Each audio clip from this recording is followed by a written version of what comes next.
আসসালামু আলাইকুম, কেমন আছেন আপনারা সবাই? আশা করি সবাই ভালো আছেন, যে যেখানে আছেন সুস্থ আছেন। তো আল্লাহর অশেষ রহমতে আমিও ভালো আছি।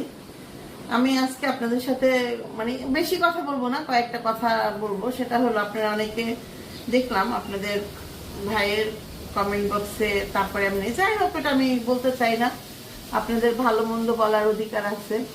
তো আমার যেটা মনে হয় এটা আমার বলা উচিত, সেটা হলো অনেকেই বলতেছেন যে আপনার মেয়ে এই সময় হলো মার বাড়িতে থাকবো বেশি দিন, মেয়ে কেন বাপের বাড়িতে যাইবো না। এখন মেয়ে তো আসছে, মেয়ের হলো খুশি। এক দুই হলো, আপনারা যদি আমাকে বলেন যে আপনি রেখে দিবেন আপনার মেয়েকে, বেশি দিন রেখে দিবেন, এত তাড়াতাড়ি মেয়েকে বিদায় দিলেন কেন, এটা কেমন তোর? আপনারা কি জানো, মেয়েরে কিভাবে পালতে হয় হয়তো ভাইয়া জানেনই না। মেয়েদের বাচ্চা হইলে মার বাড়িতে রাখতে হয়, হয়তো আমি জানি না মেয়ের বাচ্চা হইলে কিভাবে পালতে হয়। কারণ আমার তো এর আগে 2-4টা মেয়ে হয় নাই, আর এই মেয়ের ঘরে সন্তানও হয় নাই। এবার প্রথম মেয়ের প্রথম সন্তান।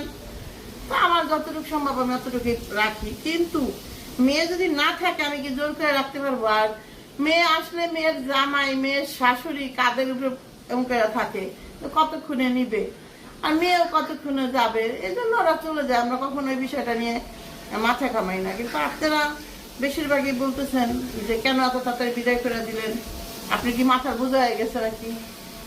আমার তো মাথার বোঝা হয় নাই। যারা যে মাথার বোঝা না, তাদের টেনশন হয়ে গেছে কতক্ষণে তাদের বাড়িতে যাইবো আর কতক্ষণে নিব। এক দুই হলো, এমন বেবিটার একটু চেক আপের দরকার ছিল। সবচেয়ে সমস্যা হয়েছে কি, আমি আপনাদের বলি, আপনারা হইলো কি তিল দিয়ে তাল বানাইতে তো সময় লাগে না। কারণ আপনাদের কাছে আমরা গসিপ যেই দেখি তো গসিপটা করার সুযোগ পাই। আমরা কিন্তু একটা ভিডিওর মাধ্যমে অনেক ধরনের গসিপ দেই আপনাদেরকে, প্লাস অনেক ধরনের মন্তব্য করার সুযোগ করে দিই।